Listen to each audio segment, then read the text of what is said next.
பெருமானார் ஸல்லல்லாஹு அலைஹி வஸல்லம் அவர்களுக்கு அருளப்பட்ட அல் குர்ஆன் இதில் 114 அத்தியாயங்கள் இருக்கிறது. 6200 சொச்சம் வசனங்கள் இருக்கிறது. எல்லாமே அருள் பொருந்திய வசனங்கள் தான், அதிலே மாற்று கருத்து இல்லை. எல்லாருமே அல்லாஹுவோடு பேசுவதற்கான வழிதான், அதிலே மாற்று கருத்து இல்லை. அவனுடைய கலாம் தான், அது அவனுடைய பேச்சு தான். ஆனாலும் சில குறிப்பிட்ட சூறாக்களுக்கு பெருமானார் ஸல்லல்லாஹு அலைஹி வஸல்லம் அதனுடைய மகத்துவத்தை, அதனுடைய முக்கியத்துவத்தை உம்மத்திற்கு சொல்லித்தர மறக்கவில்லை. அதிலே முக்கியமான சூரா, முதன்மையான சூரா பக்ரா. பெருமானார் ஸல்லல்லாஹு அலைஹி வஸல்லம் அவர்கள் சொன்னார்கள், திருக்குரானிலேயே மிக நீளமான சூரா.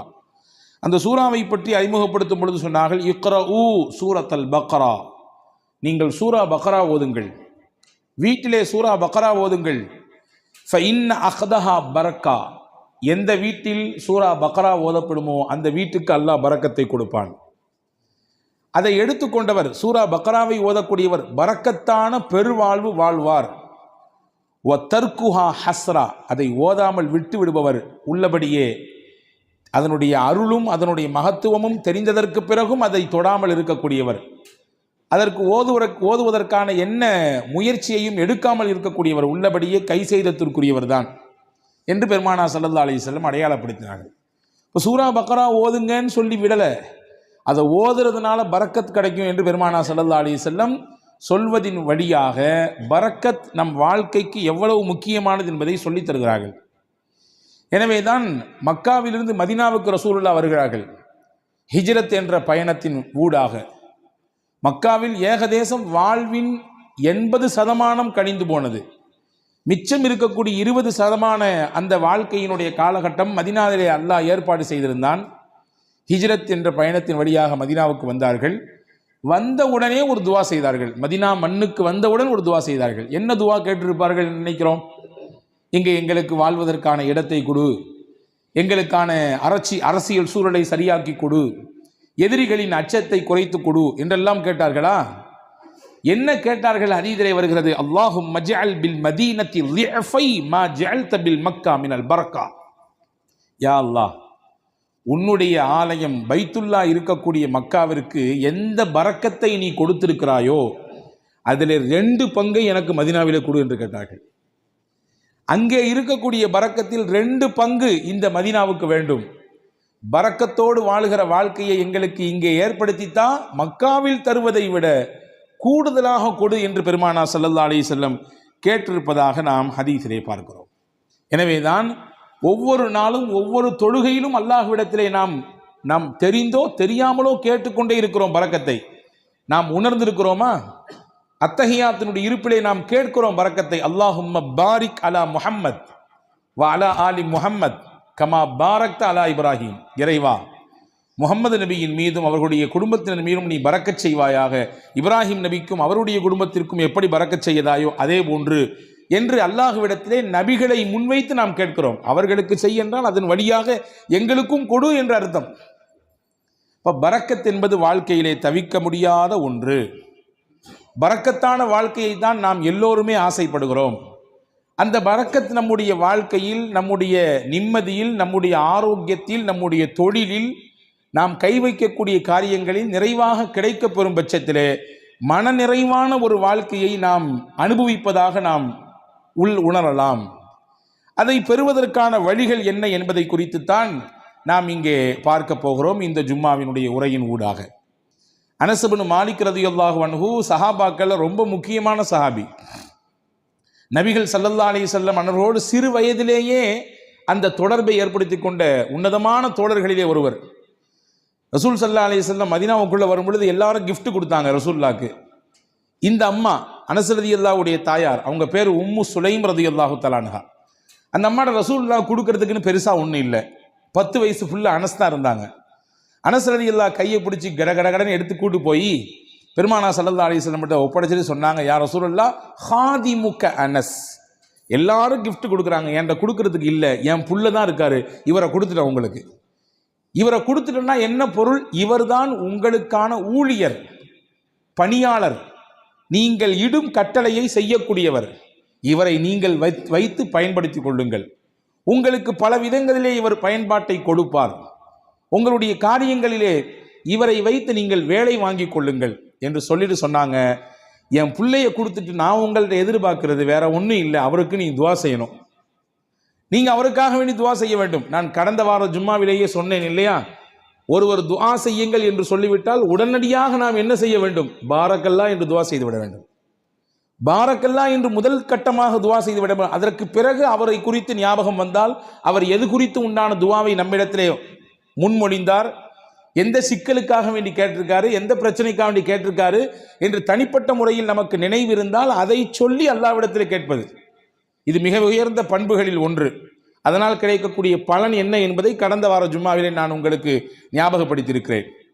இப்போ ஹஸரத் ரசூலுல்லாஹி ஸல்லல்லாஹு அலைஹி வஸல்லம் இடத்திலே உம்மு சுலைம் ரலியல்லாஹு தஆலா அன்ஹா தன்னுடைய பிள்ளையை ஒப்படைத்து விட்டு சொன்னார்கள், உதுஉ, இவருக்கு துவா செய்யுங்கள், அவ்வளவுதான், இவருக்கு நீங்கள் துவா செய்யுங்கள், அது மட்டும் போதும், வேற எதுவும் எனக்கு எதிர்பார்ப்பு இல்லை.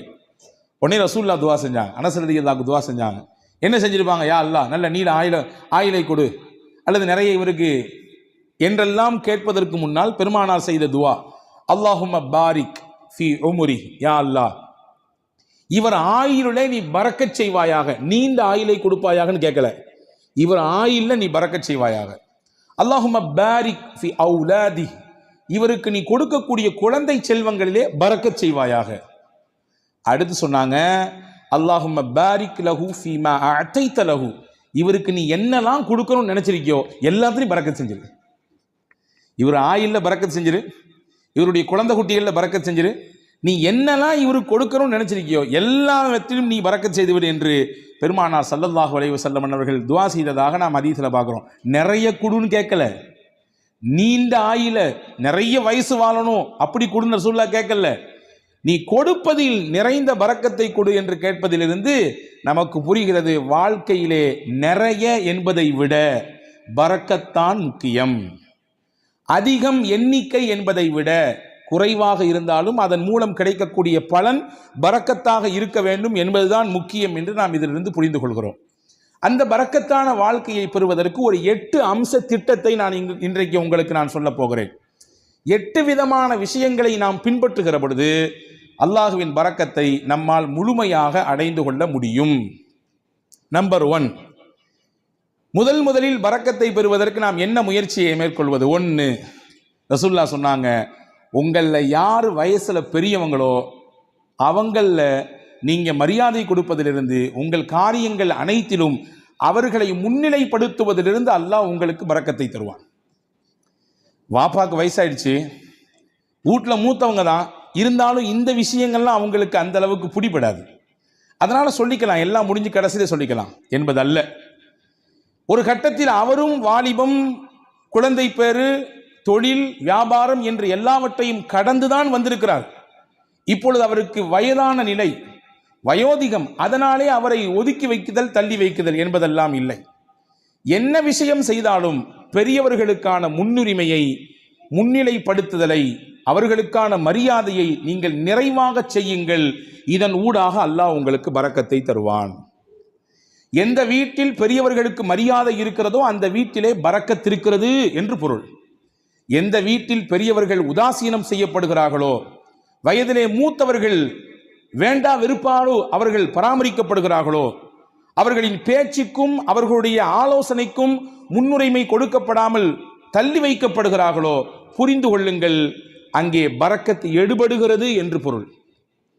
பெருமானார் ஸல்லல்லாஹு அலைஹி வஸல்லம் அவர்களுக்கு ஒரு நாள் ஒரு அன்பளிப்பு வந்தது. ஒரு கிண்ணம் நிறைய பால். ரசூலுல்லாஹ் பொதுவாகவே தனக்கு கிஃப்ட் வந்துச்சுன்னா தான் பயன்படுத்துவாங்க. சில நேரங்களில் பக்கத்தில் இருக்கிறவங்களுக்கு கொடுத்து அதை பயன்படுத்த துவங்குவாங்க. அன்னைக்கு பால் வந்திருக்கு. தபரானி ஷரீஃபில் இந்த ஹதீஸ் வருகிறது. ரசூலுல்லாஹ் உட்கார்ந்துருக்காங்க.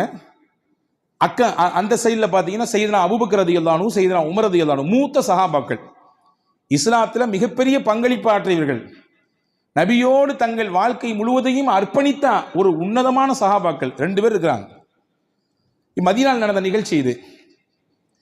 இந்த பால் கிண்ணம் வந்த உடனே ஸல்லல்லாஹு அலைஹி வஸல்லம் இந்த பக்கத்தில் இருந்த சையதுனா அபூ உபைதா ரலியல்லாஹு அன்ஹு என்ற ஒரு சஹாபி, அவங்க கையில் கொடுத்தாங்க. குடிங்க அபூ உபைதான்னு சொன்னாங்க. அபூ உபைதா ரலியல்லாஹு அன்ஹு கையில் பாலை வாங்கிட்டு ரசூலுல்லாஹையும் பார்க்குறாங்க, பக்கத்தில் இருக்கக்கூடிய அபூபக்கர் நாயகத்தையும் பார்க்குறாங்க, உமர் நாயகத்தையும் பார்க்குறாங்க. என்னடா இது, நபிக்கு ரொம்ப நெருக்கமானவங்க 2 பேரும் அங்கே இருக்க, நமக்கு ரசூல்லா கொடுக்குறாங்களே என்பதுதான் அவர்களின் பார்வையின் பொருள். பார்த்துட்டு ரசூல்லாட்ட சொன்னாங்க, யா ரசூலல்லாஹ் அன்த அவுலா பிஹி மின்னி, இந்த பாலை முதலாக அருந்துவதற்கு என்னை விட நீங்கள் தான் தகுதியானவர்கள். ஏன்னா நான் சாதாரண அபு உபைதா, நீங்க அல்லாவின் ரசூல் நீங்கள்.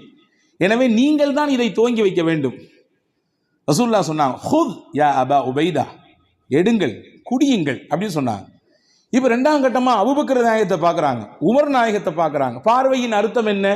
என்னை விட இஸ்லாமிய வருகையில் முதன்மையானவர்களாச்சே இவர்கள் எல்லாம், பங்களிப்பு செய்வதிலே முக்கியமானவர்களாச்சே இவர்கள் எல்லாம், அவங்க குடிச்சா நல்லா இருக்குமே என்ற பெருந்தன்மையான மனதோடு செய்தனா அபூ உபைதா ரலியல்லாஹு பார்க்கும் பொழுது ரசூல்லா அப்பவும் சொன்னாங்க, அபூ உபைதா நீங்க தான் குடிக்கணும், குடிங்கன்னாங்க. செய்தனா அபூ உபைதா ரலியல்லாஹு அன்ஹு குடிக்க துவங்கும் நேரத்திலே கையில் பக்கத்தில், வாய்க்கு பக்கத்தில் பால் கிண்ணம் போய்விட்டது. ஆனாலும் அவர்கள் மனம் ஏதோ ஒரு விஷயத்திற்காக வேண்டி மறுக்கிறது. கீழே கொண்டு வந்து சொன்னாங்க, யா ரசூலுல்லாஹ் நீங்க குடிச்சிட்டு தந்தா நல்லா இருக்கும். 3வது தடவையாக பெருமானா ஸல்லல்லாஹு அலைஹி வஸல்லம் அபூ உபைதா ரலியல்லாஹு இடத்திலே சொன்னார்கள், இஷ்ரப், அபூ உபைதா நீங்கள் குடியுங்கள். ஃபைன்னல் பரக்கத்த மஅ அகாபிரினா, பரக்கத் என்பது நம்மிலே யார் வயதிலே பெரியவர்களாக இருக்கிறார்களோ அவர்களிடத்திலிருந்து தான் துவங்குகிறது. இங்கே இருக்கும் நபர்களிலேயே வயதால் பெரியவர் நீங்கள். என்னை விட, அபூபக்கர் ரலியல்லாஹு விட, உமர் ரலியல்லாஹை விட வயதால் மூத்தவர்கள் நீங்கள் குடிக்க வேண்டும். அங்கிருந்து பரக்கத் கிடைக்க வேண்டும். ஃபமல்லம் யர்ஹம் சகீரனா வலம் யுஜல்ல கபீரனா ஃபலைஸ மின்னா, நம்மிலே சிறியவர்கள் மீது இரக்கம் காட்டாதவர்கள், பெரியவர்களுக்கான மூத்தவர்களுக்கான கண்ணியத்தை தராதவர்கள் நம் வழியை சார்ந்தவர்கள் இல்லை என்று பெருமானா ஸல்லல்லாஹு அலைஹி வஸல்லம் வார்த்தையோடு சொல்லி முடிக்காமல் அதை செயல்படுத்தியும் காண்பித்தார்கள். இப்போ பரக்கத் எங்கிருந்து துவங்குகிறது? எந்த இடத்தில் மூத்தவர்களுக்கான மரியாதை இருக்குமோ, கண்ணியம் இருக்குமோ, அவர்களுடைய சொல்லுக்கான மிகச்சிறந்த அந்த புரிதலோடு அதை எதிர்கொள்ளக்கூடிய பக்குவம் இருக்குமோ, அங்கே பரக்கத்தும் இருக்கும். இதுக்கு நேர்மாறாக பெரியவர்கள் உதாசீனப்படுத்தப்படுவதும், அவர்களுடைய கண்ணியம் சீர்குலைக்கப்படுவதும், வேண்டா வெறுப்போடு அவர்களை அரவணைப்பதும் பராமரிப்பதும், அவர்களுடைய வார்த்தைகள் தூக்கி வீசப்படுகிற நிலையிலே வைக்கப்படுவதும் பரக்கத்தை எடுப்பதற்கான வழி என்று மார்க்கம் நமக்கு கற்றுத்தருகிறது. அப்போ முதல் விஷயம், 8 விஷயத்தில் முதல் விஷயம், பரக்கத்தான பெருவாழ்வு வாழ்வதற்கு மூத்தவர்களின் அந்த கண்ணியம் காக்கப்பட வேண்டும். 2வது, உறவுகளும் சொந்தங்களும் அரவணைக்கப்பட வேண்டும். அதிலே பரக்கத் இருக்கிறது. உறவுகளையும் சொந்தங்களையும் அரவணைத்து வாழ்தல் தான் நமக்கு இஸ்லாம் காட்டி தந்திருக்கிற அற்புத வழி. பல நேரங்களிலே அதிலே பல பெருத்த சிக்கல்கள் இருக்கத்தான் செய்யும், சிக்கல் இல்லாமல் இல்லை. உறவுகளை திருப்திப்படுத்தி நிம்மதியோடு இணைந்து வாழ்வதிலே பல சிக்கல்கள் இருக்கத்தான் செய்கிறது, அதிலே மாற்று கருத்து இல்லை. ஆனாலும் அந்த சிக்கலையும் எதிர்கொண்டு விவகாரங்கள் ஏற்படுகிற பொழுது அதையும் மிகச்சரியாக கையாண்டு உறவை தன் கையிலிருந்து நழுவ விடாமல் பாதுகாத்து யார் இணைத்துக் கொள்கிறாரோ, பெருமானார் சொன்னார்கள், பரக்கத்தான வாழ்க்கை அல்லாஹ் அவருக்கு கொடுப்பான். ரசூலுல்லாஹ்வுடைய ஹதீஸ் வந்திருக்கிறது. அனஸ் பின் மாலிக் ரலியல்லாஹு அறிவிக்கிறார்கள், மன் ஹப்ப அன் யுபஸத லஹு ஃபீ ரிஸ்கி, அல்லாஹ் இவருக்கு தரக்கூடிய ரிஸ்கிலே யாருக்கு நல்ல விசாலம் கிடைக்க வேண்டும் என்று ஆசைப்படுகிறாரோ, விசாலமான ரிஸ்க், அதாவது பரக்கத்தான ரிஸ்க் கிடைக்கும் யார் ஆசைப்படுறாரோ, நீண்ட ஆயுள் கிடைக்க வேண்டும் என்று யார் விருப்பப்படுகிறார்களோ, ஃபல் யஸில் ரஹ்மா, தன் சொந்தங்களையும் உறவுகளையும் அவர் அரவணைத்துக் கொள்ளட்டும், அதன் வழியாக அல்லாஹ் பரக்கத்தை தருவான். அப்ப இதுக்கு நேர் ஆப்போசிட் என்ன? உறவுகளும் சொந்தங்களும் யாருடைய மனதிலே ஒரு பெரிய விஷயமாகவே இல்லை. நான் நன்றாக இருக்கிறேன், என் குடும்பம், என் மனைவி, என் பிள்ளைகள் எல்லாம் சிறப்பாக இருக்கிறோம், அண்ணன் எப்படி போனால் நமக்கு என்ன, மாமா எப்படி போனால் நமக்கு என்ன, உறவுகள் எப்படி போனால் நமக்கு என்ன என்கின்ற உணர்வு எங்கே வருகிறதோ அங்கே பரக்கத்தை எல்லாம் எடுத்து விடுவான். உங்களுக்கு ஒன்று தெரியுமா? 2 நபிமார்கள் சேர்ந்து துவா செய்தார்கள். ஒன்று மூசா அலைஹிஸ்ஸலாம், இன்னொன்று அவர்களுடைய சகோதரர் ஹாரூன் அலைஹிஸ்ஸலாம். யாருக்கு எதிராக துவா செஞ்சாங்க தெரியுமா? ஃபிரௌன் என்கின்ற சர்வாதிகாரிக்கு எதிராக துவா செஞ்சாங்க. உச்சபட்சமான சர்வாதிகாரத்தினுடைய உச்சாணி கொம்பில் இருந்து ஆட்டம் போட்டவன், ஆடியவன் ஃபிரௌன். அவனுக்கு எதிராக அந்த 2 நபிமார்களும் துவா செய்கிறாங்க. அந்த 2 நபியில் ஒன்று ரசூல், மூசா அலைஹிஸ்ஸலாம் ரசூலும் கட்டப்பட்டவங்க, உலுல் அஸ்முல கட்டுப்பட்டவங்க. 5 நபர்கள் உல் அஸ்மு, அதாவது உறுதிமிக்க மனம் மிக்கவர்கள் என்று குர்ஆன் சொல்கிறது 5 நபிமார்களே. அந்த 5 நபிமார்களில் ஒன்று செய்தனா மூசா அலைஹிஸ்ஸலாம். ரசூல் அல்லாஹுவோடு நேரடியாக பேசுவதற்குரிய வாய்ப்பை பெற்றவர்கள் செய்தனா மூசா அலைஹிஸ்ஸலாம். தனிச்சிறப்பு போய்கிட்டே இருக்கிறது.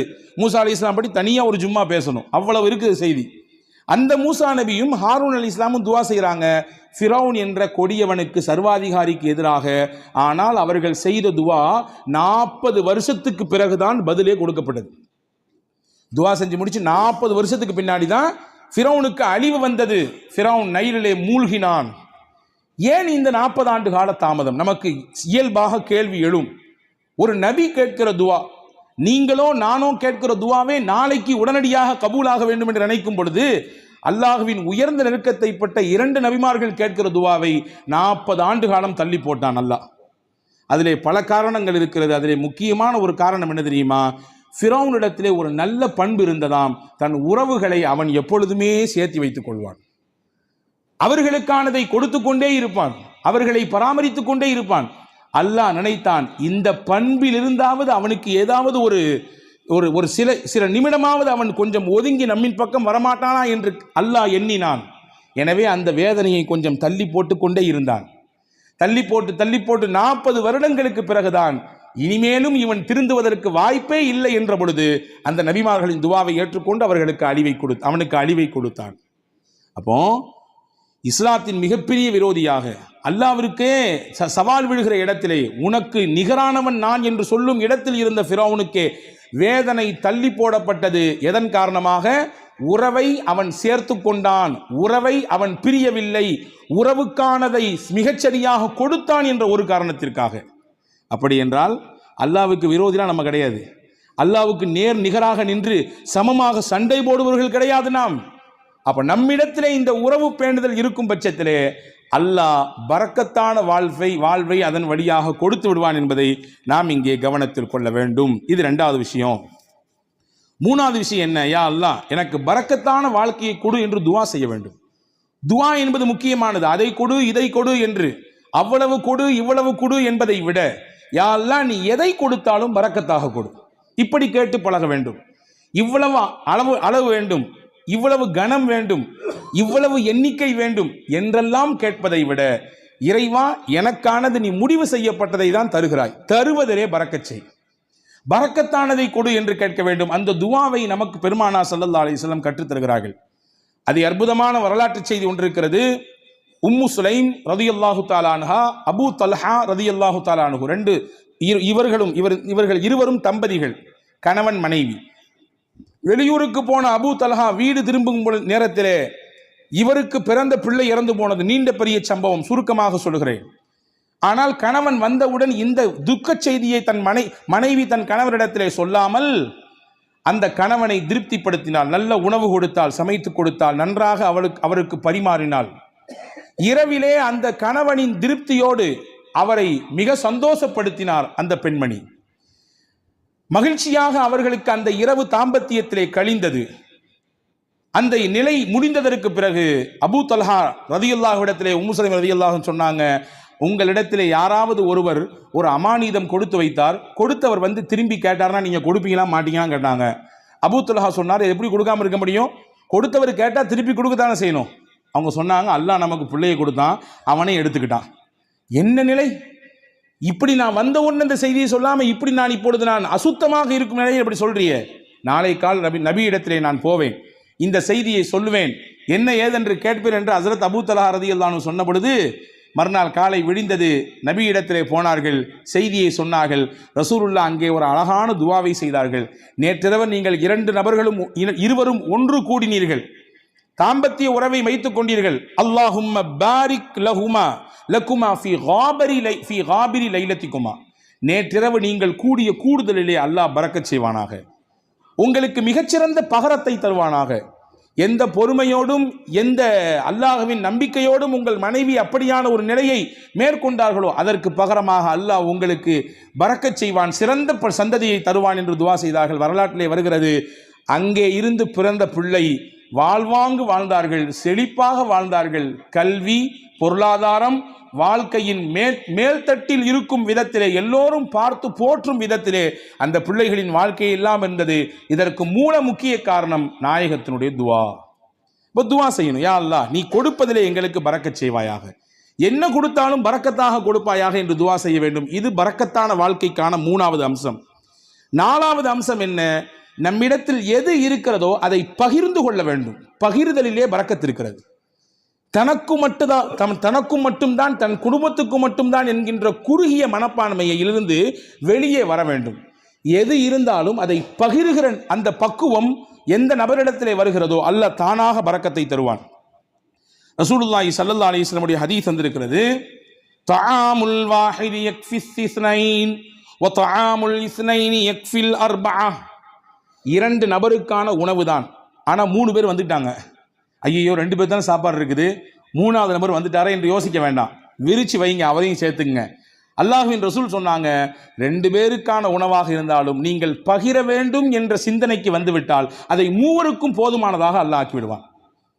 3 பேருக்கான உணவு தான், ஆனா 5 பேர் இருக்கிறாங்க, 2 பேரை தள்ளி விடாதீங்க, இது பத்தாது, நமக்கே பத்தாது, யானை பசிக்கு சோள புரியா அப்படின்னு கேட்ட மாதிரிலாம் நம்ம கதை பேச வேண்டாம், சேர்த்திக்குங்க. ரசூல் சொன்னாங்க 3 நபருக்கான உணவு தான், நீங்கள் சேர்த்து ஷேர் செய்யும் பொழுது, அதிலே பகிர வேண்டும் என்ற எண்ணம் வரும் பொழுது அதிலே அல்லாஹ் 5 நபருக்கான பரக்கத்தை செய்து விடுவான். இது வாழ்க்கையிலே யாரெல்லாம் இந்த ஷேரிங்ல இருக்கிறாங்களோ அவங்க எல்லாம் கண்கூடாக பார்க்க முடியும், கண்கூடாக பார்க்க முடியும். ரசூலுல்லாவுக்கு ரொம்ப பிடித்த குடும்பம் ஒரு குடும்பம் இருந்தது, அல் அஷ்அரி. ரொம்ப பிடிக்கும் அவங்கள ரசூலுல்லாவுக்கு. எந்த அளவுக்குன்னா அவங்க என் குடும்பம் ரசூலுல்லாஹ் சொன்னாங்க. என் குடும்பம் அவங்க, என்னிலிருந்தும் அவர்கள், அவர்களிலிருந்தும் நான் என்று சொன்னார்கள்.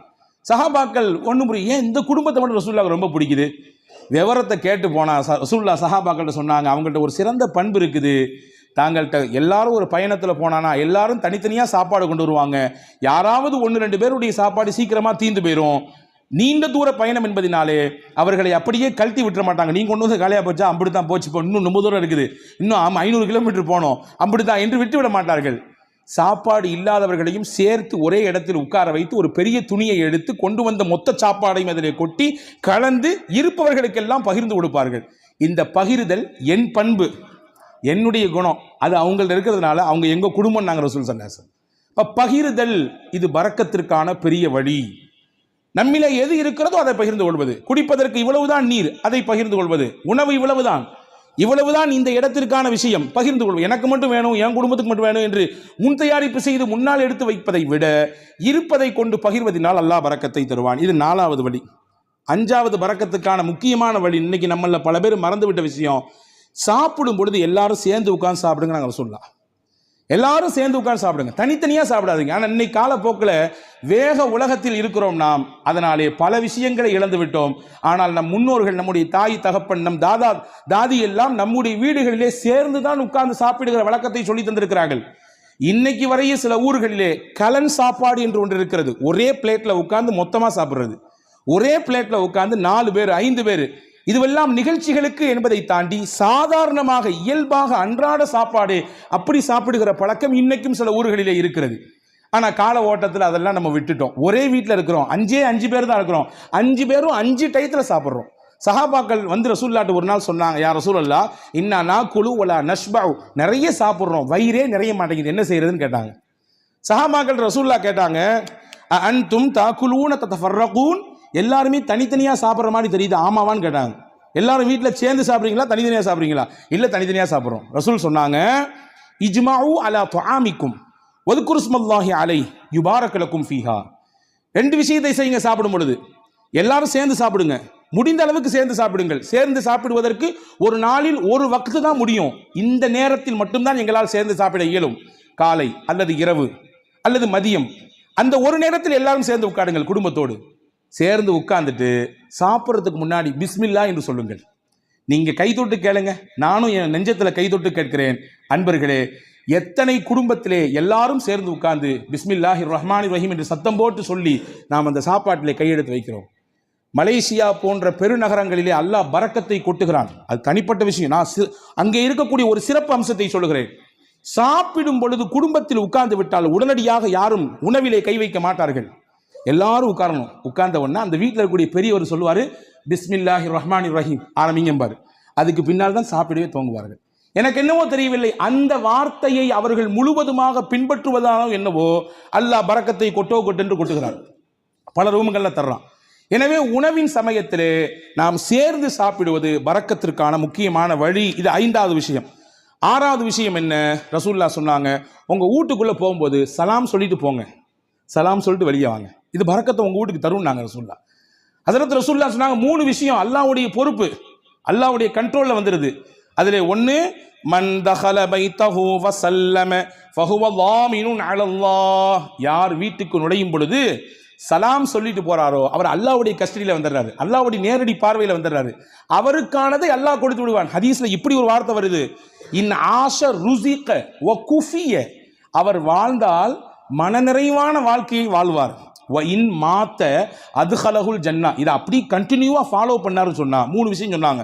அந்த 3ல ஒன்று தான் நான் சொல்லியிருக்கேன். 2 தேவைப்படுறவங்க தனியாக வந்து கேளுங்க. அந்த 3ல் 3 விஷயத்தை யார் பின்பற்றுகிறாரோ வாழ்ந்தால் போதுமான வாழ்க்கையை அல்லாஹ் அவருக்கு தருவான். 2வது, அவர் மௌத்தாகி விட்டால் அல்லாஹ் நேரடியாக சொர்க்கத்தை கொடுப்பான். அதுல 1 தான் வீட்டுக்கு போகும்போது சலாம் சொல்லிட்டு போறது. உங்க வீட்டுக்கு அல்லாஹ் பரக்கத்தை தருவான், பரக்கத்தான வாழ்க்கையை உங்களால் வாழ முடியும் என்பதை ரசூலுல்லாஹ் சொன்னார்கள். இது 6வது விஷயம். 7வது விஷயம் என்ன? அல்லாஹ் எதை நமக்கு அளந்திருக்கிறானோ அல்ஹம்துலில்லாஹ். போதும் என்ற மனமே பொன் செய்யும் மருந்து நான் தமிழ்ல இல்லையா? இன்னைக்கு அதுதான் நம்மள்ட்ட இல்லை. இருக்கு, வேணும் வேணும் வேணும். எப்போ வரை வேணும்? மௌத்தை சந்திக்கிற வரையும், இஸ்ராயிலை பார்க்கிற வரையும் வேணும், அந்த நிமிஷம் வரையும் வேணும். அன்பர்களே, எது கிடைக்கிறதோ அது குறைவோ அதிகமோ அல்ஹம்துலில்லாஹ் என்று சொல்ல பழக வேண்டும். அப்படியான பழக்கம் இருக்கிறது. நீங்கள் சொல்லும் வார்த்தை அது அல்லாஹ்விற்கு பிடித்து போனால் அல்லாஹ் அதிலே பரக்கத் செய்து விடுவான். எப்படிங்க இருக்கிறீங்க? நீ யார்ட்டையா கேளுங்க, என்னத்தை போகுது, மூட்டி வலி, முதுகு வலி, அங்கிட்டு வலி, இங்கிட்டு வலி, மருத்துவ செலவு, அப்படி இப்படி ஒரு பெரிய லிஸ்ட். நல்லா இருக்கிறன்றதுக்கு நிறைய பாயிண்ட்ஸ் இருக்கும், அதை நம்மள பல பேர் சொல்றதே இல்லை. ஆனா அல்லாஹ்வின் ரசூல் சொன்னாங்க, உங்களுக்கு அல்லாஹ் என்ன கொடுத்திருக்கானோ அதுல எது நலவு இருக்கிறதோ அதை நீங்கள் சொல்லி பழகுங்கள், அல்ஹம்துலில்லாஹ் என்று சொல்லுங்கள், அல்லாஹ் பரக்கத்தை தருவான். அப்ப போதும் என்கின்ற மனம் இது பரக்கத்தை பெற்று தருவதற்கான 7வது வழி. 8வது முக்கியமான வழி, பயபக்தி மிக்க வாழ்க்கையை நாம் வாழ்வதற்கு பழகி கொள்ள வேண்டும். தக்வா மிக்க வாழ்க்கையை நம்முடைய தொழிலில், நாம் சந்திக்கும் நபர்களில், நாம் பேசும் பேச்சில், நாம் பார்க்கும் பார்வையில், நாம் நடக்கும் நடையில், உடையில், பாவனையில், அனைத்திலும் அல்லாஹ் ஒருத்தன் நம்மளை பார்த்துக்கிட்டு இருக்கான்னு சிந்தனையில் வாழணும். அந்த சிந்தனை நம்மள பல பேருக்கு பல சமயங்களில் போறதுனால தான் பாவத்தில் போய் விழுந்துடுறோம். ரசூல் சொன்னாங்க, யாருக்கு இந்த தக்வா மிக்க வாழ்க்கையை வாழ வேண்டும் என்ற பிரியம் வந்து விடுகிறதோ, பரக்காத்தின் மின சமாய் வல்லர், வான பூமியில் என்ன பரக்கத்து இருக்கோ எல்லாத்தையும் அல்லாஹ் கொண்டு வந்து கொட்டிடுவான். வான பூமியில் என்னென்ன பரக்கத்துகள் எல்லாம் உண்டோ மொத்தத்தையும் கொண்டு வந்து அவர்களின் காலுக்கு கீழே கொட்டி விடுவான் என்று பெருமானார் ஸல்லல்லாஹு அலைஹி வஸல்லமுக்கு அல்லாஹ் சொன்னான். அப்போ இந்த 8 காரியங்களும் பரக்கத்தான செழிப்பான வாழ்க்கையை வாழ்வதற்கான வழிகள் என்று மார்க்கம் அழகாக கற்றுத்தருகிறது. வல்ல அல்லாஹ் அப்படிப்பட்ட மிகச்சிறந்த புரிதல் மிக்க வாழ்க்கையை வாழுகிற தௌஃபீக்கை அல்லாஹ் உங்களுக்கும் எனக்கும் எல்லா மக்களுக்கும் தந்தல் புரிவானாக. அல்லாஹ் எதை நமக்கு தருகிறானோ அதில் நிறைந்த பரக்கத்தையும் அருளையும் தருவானாக. என்னென்ன நெருக்கடிகள் எல்லாம் நம் வாழ்க்கையிலே நமக்கு உண்டோ அத்துணை நெருக்கடிகளையும் அல்லாஹ் நீக்கி தருவானாக. நம்முடைய வாழ்வை அல்லாஹ் வசந்தமாக ஆக்கி தருவானாக. இருக்கக்கூடிய கஷ்டங்களை எதிர்கொள்ளக்கூடிய ஆற்றலை தந்து அதை மிக சீக்கிரமாக நம்மிடத்திலிருந்து வெளியாக்குவானாக என்ற உயர்ந்த துஆவோடு விடைபெறுகிறேன். வாஹிர் தாவானா அல்ஹம்துலில்லாஹி ரப்பில் ஆலமீன். அஸ்ஸலாமு அலைக்கும் வரஹ்மத்துல்லாஹி வபரகாத்துஹு.